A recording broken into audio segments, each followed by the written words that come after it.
우리는 지난 2주간 동안 사단의 지배 속에서 성도가 신앙생활을 한다는 것이 얼마나 어려운지를 묵상하면서, 그러나 성도들은 이 시험을 통과하는 자들인 것을 알아야 된다라는 말씀과 그 시험을 이기는 방법이 무엇이냐라는 것 같이 묵상했습니다. 그러면서 우리가 깨달은 것은 우리가 지금 살고 있는 이 세상이 어둠이라고 하는 것, 그리고 사단의 다스리는 공간으로 정의되어져 있다는 것, 그리고 사실이 그렇다는 것. 이 세상에 태어난 모든 사람들은 이미 다 타락한 자들이며 사단의 속성과 사상에 속속들이 물들어버린, 그래서 하나님의 생명이 없기 때문에 죽은 자라라고 말하고, 심지어는 마른 뼈들이라고까지 말하는 것들을 우리가 보았습니다. 그것이 사단의 속성과 사상에 물들여진 거라고 말해서 또 사단의 종들이라고 말한다는 거죠. 그러니까 세상 속에는 두 종류의 사람밖에 없는 거예요. 한 종류의 사람은 하나님에게 속한 자든지 아니면 사단에게 속한 자든지, 어둠에 속한 자든지 빛에 속한 자든지 둘밖에 없는 거예요. 그래서 이 땅에 영적 생명이 없으면 이 하나님에 관한 지식도 있을 수가 없고 하나님의 안목이 있을 수가 없어요. 아무도 이 세상적인 그 세속적인 관점에서 벗어날 수 없고, 그런데 그대로 살아가다가는 하나님이 마지막에 그 사단과 물질 세계를 다 넣어버릴 지옥에 떨어질 수밖에 없다고 하는 말씀을 우리가 했습니다. 한 걸음 더 나아가서, 그러나 하나님은 그 속에 있는 하나님의 백성들, 자기 백성이라고 말하죠. 그들을 온전한 사람들을 만드시기 위해서, 의로운 자로 만드시기 위해서 우리 속에 오셨다. 그걸 어둠 가운데 오셨다, 빛으로 오셨다, 새 사람으로 오셨다, 이런 말들을 하는 거예요. 그런데 그 빛이 어둠 속에 오자, 새 생명이 옛사람 속에 오자, 이 옛사람은 그동안 습관화되어진 세속적 사상과 관점을 가지고 있어서 이 참 진리를 받아들이는데 거부 반응을 일으키는 거예요. 그 거부 반응을 일으킬 때 그것과 새 사람이 싸움을 한다. 그래서 그걸 갖다 영적 전쟁이라고 말하고 있는 거예요.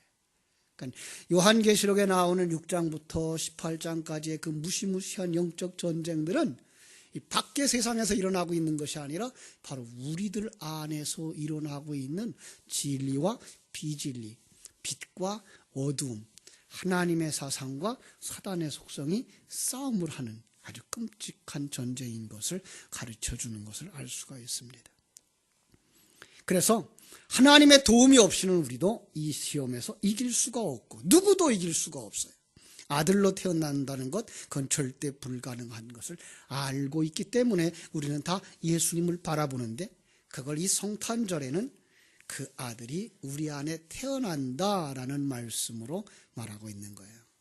그동안 우리는 성탄절 그러면은 2000년 전에 이 땅에 오셨던 아기 예수의 탄생에만 관심을 집중했기 때문에 예수님은 이미 왔다가 가신 분으로만 알고 있지만, 성경에 2000년 전 이 땅에 오셨던 예수 그리스도의 기록을 남기면서 그 속에 이런 진리를 담아주신 거예요.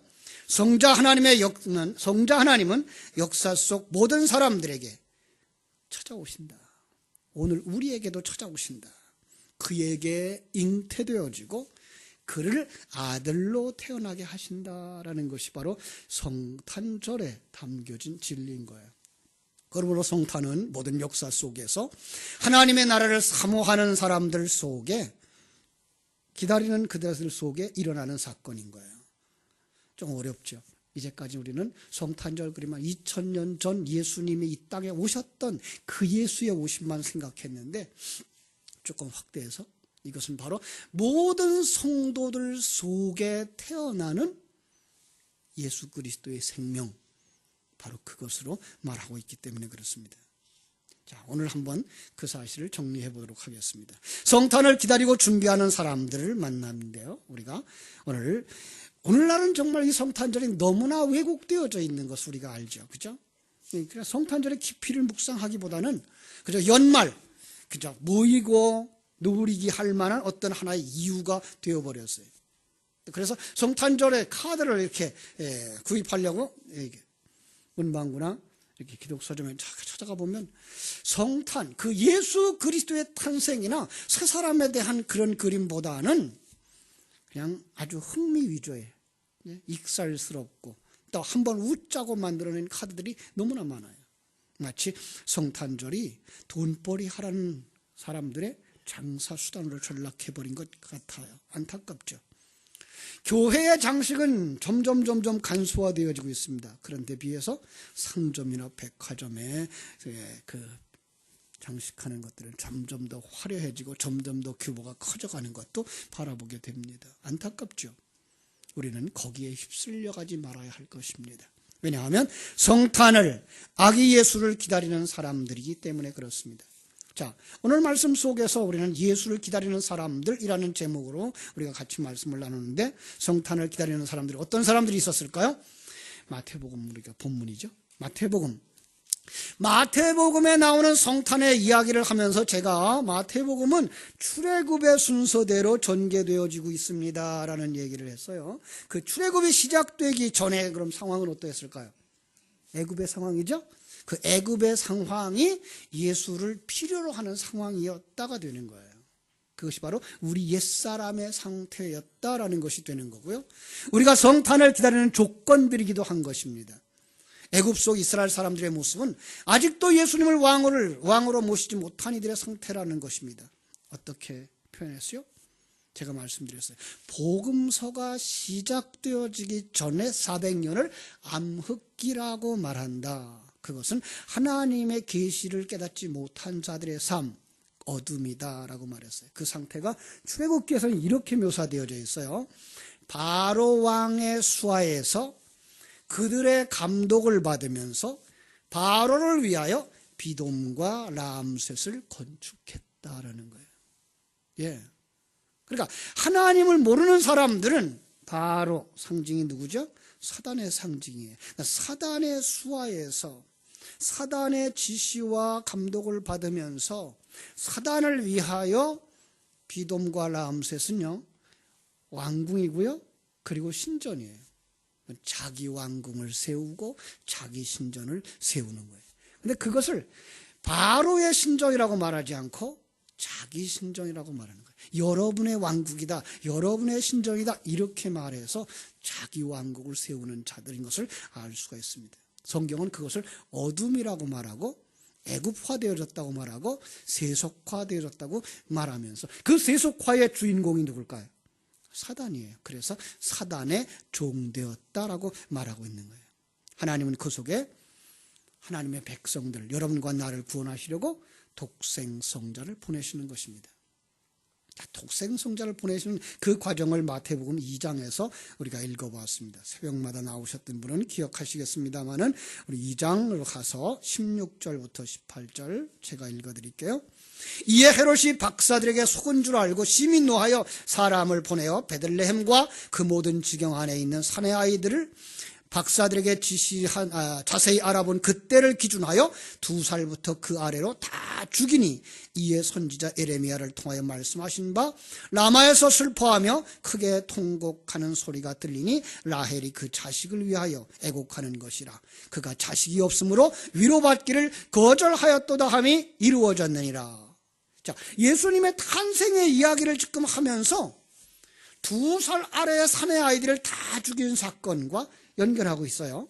그러면서 또 에레미야서를 인용해가지고 라헬이 통곡을 했다. 그 이유는 자식을 잃어버렸기 때문에 위로받기를 거절하고 통곡을 했다라고 하고 있는 거예요.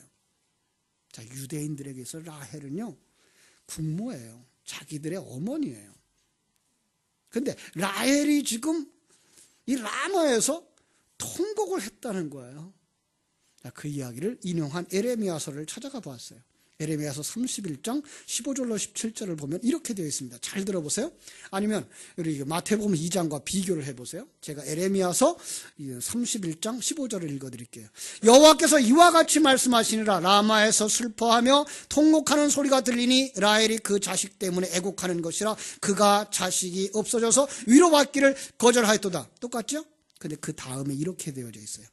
여호와께서 이와 같이 말씀하시니라. 내 울음소리와 내 눈물을 멈추어라. 내 일의 삭슬을 받을 것인즉 그들이 그의 대적의 땅에서 돌아오리라. 그들이 누굴까요? 여호와의 말씀이니라. 너희 장래에 소망이 있을 것이라. 너의 자녀가 자기들의 지경으로 돌아오리라. 여호와의 말씀이니라. 이것입니다. 잃어버린 자식, 죽은 아들들이 살아난다는 거예요. 이 라마라고 하는 지역은요, 북쪽 이스라엘이 망하고 남쪽 유다가 바벨론으로 포로로 되어져 갈 때 마지막으로 집결했던 장소예요. 그런데 묘한 것은 그 근처에 라헬의 묘지가 또 있어요.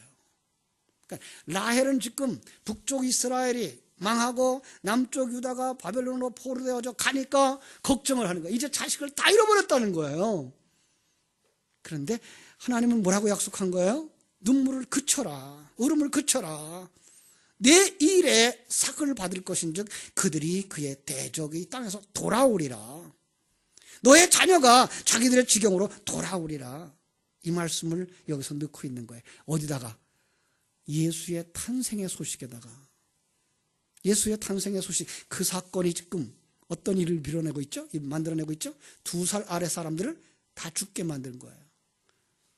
죄값으로 모든 자가 다 죽을 수밖에 없는 그 상황, 그것 때문에 지금 뭐 할 수밖에 없다고요? 애통할 수밖에 없고 눈물을 흘릴 수밖에 없는데, 그 어머니는 어떻게 해야 위로받는다고요? 자식이 돌아와야지, 죽은 자가 살아나야지. 그 일을 위하여 누가 왔다요? 예수가 왔다. 이 소식을 마태복음에 이렇게 쭉 이야기를 연결시켜서 우리에게 가르쳐주고 있는 거예요. 결국은 예수 그리스도가 필요로 하는 이 시대는 어떤 시대였다고요? 다 죽은 자들이었다고요. 거기에 하나님이 그들을 살리려고 하나님의 아들 예수 그리스도를 보내셨다라고 말씀하는 것, 우리가 볼 수가 있습니다. 그러니까 이 사건과 이야기를 여러분과 내게 적용하면은, 내가 타락하여 죽을 수밖에 없는 자요, 내가 중심이 되어지고 왕이 되어지고 그래서 나의 신전을 만드는 사람이었는데 이것이 애굽 생활이며 이것이 어둠의 삶이었구나를 알게 되는 거죠. 그 사람이 깨닫게 되는 것, 예수님이 오셔야 내가 생명을 가지고 내가 하늘나라를 유업으로 받을 수 있는 아들이 되는 거구나. 주님, 내게 오시옵소서. 예수님의 탄생을 기다리는 사람이 되는 겁니다. 어디에 탄생한다고요? 내 안에. 2000년 전에 오셨던 그 사건을 도구로 삼아서 우리에게 전해주고자 하는 메시지는, 바로 눈이 열려진 하나님의 백성들은 내 안에 예수 그리스도가 탄생되어지기를 소망하는 자 되는 것입니다. 그러므로 해마다 맞이하는 성탄절, 2000년 전에 동정녀 마리아를 통해서 이 땅에 한 번 태어났던 그 목수의 아들의 생일을 기념하는 날에 국한시키지 아니하고 우리는 내 안에 탄생하신 예수를 기념하는 날이며, 내가 아들로 완성되어져 하나님 앞에 태어날 그날을 소망하는 날인 것입니다. 그래서 해마다 우리가 맞이하는 성탄절의 의미가 새로운 것입니다. 그럼 우리는 어떻게 준비할까요? 우리 준비했던 사람 요셉과 마리아를 만나러 가겠습니다. 자, 우리는 아들 예수를 기다렸던 사람 마리아를 통해서, 요셉을 통해서 예수님의 탄생을 기다리는 사람이 다 마리아요 요셉이다라는 걸 알게 됩니다. 마리아는 어떤 사람이었을까요? 많은 사람들이 이 마리아를 굉장히 신격화하려고 애를 써요. 특별히 천주교회가 그랬죠. 그래서 마리아 승천설까지 나왔어요. 마리아는 죽지 않고 승천했다라고 얘기까지 하고, 마리아는 특수한 사람이라고요. 아니요, 성경이 우리에게 가르쳐 주고자 하는 그 마리아는 첫째로 한마디로 아기를 낳을 수 없는 여자예요. 아들을 낳을 수 없는 여자의 상징으로 나오고 있는 거예요. 왜 그렇죠? 자, 그 마리아는 어떤 사람이었어요? 요셉과 정혼을 했지만 요셉뿐만 아니라 다른 남자들과 잠자리를 해본 적이 없는 동정녀예요. 동정녀가 아기를 낳을 수 있는 확률 몇 퍼센트? 절대로 불가능한 겁니다. 절대로 불가능한 겁니다. 예. 한마디로 아기를 낳을 수 없는 여자의 상징적인 모습입니다. 우리가 아들로 태어날 수 있는 확률, 우리가 하나님의 아들이 되어서 하나님과 함께 살며 하나님의 나라를 유업으로 받을 수 있는 확률 하나도 없는 우리의 모습인 것입니다. 두 번째로 하나님의 선택을 받은 사람입니다. 여러분, 우리 성도들을 갖다가 하나님의 택함 받은 자 그러죠? 바로 그것을 상징하고 있는 것입니다. 많고 많은 여자들 가운데에 그 사람의 자격 때문에가 아니고 하나님이 기뻐하여서 그냥 택한 자, 여러분과 나처럼 그냥 세상 사람들보다 잘난 것도 없고 잘생긴 것도 없고 그렇다고 하나님 앞에 열심을 낸 것도 없는 우리들 속에 찾아오셔서 나를 하나님의 자녀로 삼아주신 것처럼 이 여인은 하나님의 선택을 받았다는 것뿐입니다. 자, 뿐만 아니라 세 번째로 하나님께 설득된 사람입니다. 누가복음 1장에 보면요, 하나님의 사역자 천사 가브리엘이 마리아를 찾아옵니다. 마리아를 찾아와서 이렇게 말합니다. 은혜를 받은 자여 평안할지어다, 주께서 너와 함께 하시도다. 이게 무슨 말일까라고 생각하는데 뭐라 그래요? 보라, 내가 잉태하여 아들을 낳으리니 그 이름을 예수라 하라. 깜짝 놀랐다. 내가 남자를 모릅니다. 남자와 잠자를 해본 경험이 없습니다. 그런데 어떻게 임신된단 말입니까? 말이 안 됩니다. 하나님이 설득을 합니다. 성령으로 말미암은 것이란다. 아브라함도 불임 중에 있던 그 상황에서 이삭을 낳지 않았느냐? 내 친척 엘리사벳도 나이 많도록 아기를 못 가졌는데 그가 지금 임신하여 벌써 6달이나 되지 않았느냐? 성령으로 하면 이와 같이 불가능한 것도 가능하단다 라고 말씀하시는데 그 말씀에 이 여인이 설득되어져서 예, 나는 주의 종일 뿐입니다. 하나님의 뜻대로 하시옵소서라고 거기에 설복되어진 사람입니다. 여러분, 이 말을 갖다 오늘 말 그대로 가지고 와서 우리 자매들이 이런 말 하면 안 되겠죠? 아직 결혼도 안 했는데 임신되어져 가지고 와서 성령으로 잉태된 거예요. 그러면 곤란해요. 이건 우리의 모습이란 말이에요. 우리가 마른 뼈 같았고 죽은 자 같았고 임신할 확률이, 아들이 되어질 확률이 전혀 없었는데 성령께서 우리 안에 오셔서 생명이 되시고 그 생명이 우리를 하나님의 아들로 만들어서 하늘나라를 유업으로 받게 하시는 것, 그 과정이 힘들지만 뭐라고 말하는 거예요? 주의 여종이오니 하나님의 뜻대로 이루어지기를 원합니다. 이렇게 고백할 수 있는 하나님에게 설복당한 하나님의 자녀들인 줄로 믿습니다. 요셉은 더 당황했어요. 그죠? 자, 약혼자예요. 이제 결혼할 날짜를 기다리고 있는데 어느 날 마리아를 보자 얘가 임신이 되었다는 거예요. 자, 잠자리를 해보지 않은 그 여인, 내 아는 그 약혼자가 임신해 되었을 때 얼마나 놀랐겠어요. 그 당시로서는 율법에 의하면 어떻게 돼요? 돌로 쳐서 죽여요. 그러니까 요셉이 나는 잠자리 한 적이 없습니다라고만 말 한마디만 하면 마리아는 그냥 돌에 맞아 죽게 된 거예요. 그래서 가만히 끊으려고 그랬는데 하룻밤에 하나님의 천사가 요셉에게 찾아온 거예요. 마리아 데려오기를 거절하지 마라. 그것은 바로 성령으로 잉태되어진 거란다. 예. 태중에 있는 아기가 성자 하나님이라는 거예요. 더 놀랍습니다. 아니, 어떻게 하나님이 인간 속에 들어오시며 그가 아들로 태어날 수 있단 말입니까? 이게 우리의 모습이라니까요. 여러분 속에 있는 새 생명은 이제 여러분을 하나님의 나라를 유업으로 받게 할 아들로 태어나게 되는 것입니다. 믿습니까? 그래서 요셉이 마리아를 데려옵니다. 예. 우리 하나님은, 천지와 만물을 창조하신 하나님은 역사 속에서 이게 자주 일어나는 일은 아니지만 불가능한 일을 가능케 하시는, 말씀으로 천지 만물을 창조하셨고 흙으로 인간을 지으시는 하나님, 우리 인간을 하나님이 지으셨기 때문에 남자가 없이도 만들 수 있는 이러한 전능하신 하나님, 그런데 불구하고 그 속에 하나님은 이제 하나님의 사람들을 만들어가는 그 그림을 담아서 우리에게 준 것, 그래서 우리는 여인에게 잉태케 하시는 일을 하나님은 할 수 있다고 믿습니다. 이것이 바로 우리의 믿음입니다.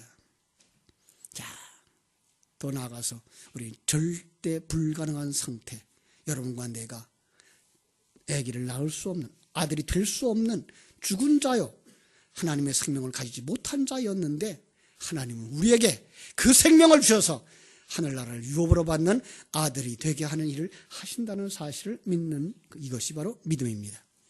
동방박사를 만나볼까요? 자, 동방박사, 그들은 동방에서부터 왔다고 말하죠. 성경은 동쪽을 어떤 곳이라고 말하죠? 타락한 자들이 머무는 곳. 예, 타락한 자들이 머무릅니다. 거기서 온 지식인, 그들은 별을 연구했어요. 하늘의 징조를 연구했다는 거예요. 하늘의 징조를 시간과 공간 세계, 타락한 사상과 관점을 가지고 연구를 하면 왕을 찾으러 어디로 가야 됩니까? 왕궁으로 가는 게 당연합니다. 자, 그런데 왕궁으로 찾아갔더니 그걸로 말미암아 어떻게 될 뻔했어요? 하나님의 일을 망치는 겁니다. 예, 하나님의 세계에 관한 이야기를 이 세속적인 관점과 사전적인 해석을 하려고 그러면 하나님의 일이 망쳐지는 겁니다. 까딱했으면 뭐 할 뻔했어요? 하나님이 그 특별한 계시를 통해서 마리아를 통해서 어린아이 새 생명이 태어나는 것, 그거 죽일 뻔했습니다. 그들은 하나님의 계시를 받고 하나님의 존재에 대한 바른 인식과 어떻게 하는 것이 참다운 성탄을 준비하는 것인지를 알게 되었습니다. 그래서 그들이 가지고 나온 예물이 무엇입니까? 황금과 유향과 몰약입니다. 이건 값비싼 것을 묘사하고 있는 것만이 아닙니다. 이것은 상징적인 것입니다. 황금은 왕을 상징하는 것입니다. 왕에게 드리는 선물이고 왕이 가지고 있는 것들, 그래서 왕은 황금으로 된 왕관을 가지고 있고 여러 가지 황금으로 되어져 있는 것들을 가지고 있는 자, 이렇게 묘사되어지고 있습니다. 아기 예수 앞에 그 황금을 드리면서 뭐라고 말하는 것입니까? 예수님, 당신이 나의 왕입니다 라고 고백하는 것, 이것이 바로 황금을 드리는 것입니다. 유향과 몰약은 어떤 것일까요? 역시 왕이 사용하는 향품입니다. 그런데 마가복음 15장 23절이나 요한복음 19장 39절에 보면은 예수님이 십자가에 돌아가실 때 그 고통 중에 몰약을 탄 포도주를 마시게 되는 거죠. 그래서 고통을 벗어나요. 그 다음에 예수님이 장례되어질 때에 바로 이 몰약을, 유향을 가지고 와서 장례를 지내는 모습으로 나타나는 겁니다. 그러니까 이 세 가지를 한데 뭉쳐서 이렇게 생각할 때 그들의 고백이 뭐라고요? 당신은 내 인생의 왕이십니다라는 고백과 함께 당신은 이 땅에 왜 오셨어요? 우리와 한 몸 되어지고 우리와 같이 십자가에서 죽으시며 그리고 우리와 함께 부활하실 우리의 구세주입니다라는 고백이 황금과 유향과 몰약 속에 들어있는 줄로 믿습니다. 그렇습니다. 그들은 세상의 지식을 가지고 살던 그들이 이제 신령한 눈이 열려지자 마국간 말구유에 태어난 아기를 보면서 당신이 내 인생의 주인이며 당신이 우주 만물을 창조하시는 왕이십니다라고 고백할 뿐만 아니라 내 인생의 구세주는 당신입니다. 내가 당신과 함께 십자가에 못 박히겠으며 내가 당신과 함께 부활하겠습니다라고 신앙 고백하는 자로 바뀌어진 것입니다. 이것이 바로 성탄을 기다리며 준비하는 성도들의 자세입니다. 오늘도 우리 주님은 우리 안에 오셔서 묻습니다. 내가 내 집에 거하기를 원한다. 내가 내 집에 태어나기를 원한다. 아주 오래전 얘기입니다만은 이 성탄절이 되면 주일학생들이 이제 그 동화도 하고 또 찬송도 하고 그 연극도 하죠. 연극을 하는데 그 교회에 좀 정신적으로 지체자가 하나 있었어요. 그래서 빼놓고 하자니 너무 섭섭하고 할 것 같고, 그래서 이제 끼워주기로 했는데, 어떤 배역을 맡았는가 하면은 요셉과 마리아가 이제 배가 이만큼 부른 모습을 하고서 이제 힘들게 나귀를 타고 그 여관집 앞에 와서 이 집에 방이 있나요? 라고 두드리면 그때 이 아이가 나와서 뭐라 그래야 될까요? 방이 없어요? 라고 얘기를 해야 되는 거예요. 그러면 이제 다음 이야기로 진행이 되어져서 이제 다른 마국간으로 가서 아기가 태어나는 그런 이제 연극을 하게 됐는데 순서를 따라 잘 진행하고 있었어요. 그래서 이제 요셉이 묻습니다. 이 집에 방이 있어요? 그랬더니 뭐라 그래야 돼요? 방이 없어요. 그런데 힘들게 그 부른 배를 가지고서 걸어가고 있는 처량한 그들의 모습을 보면서 쫓아가는 거예요. 아니, 우리 집에 방이 있어요. 사람들은 다 웃죠. 그죠? 그런데 성도들은 거기서 정말로 자기들의 모습을 보는 거예요. 아, 주님은 내 안에 오셔서 아들로 태어나기를 원하는데 내 방은 비어 있는가?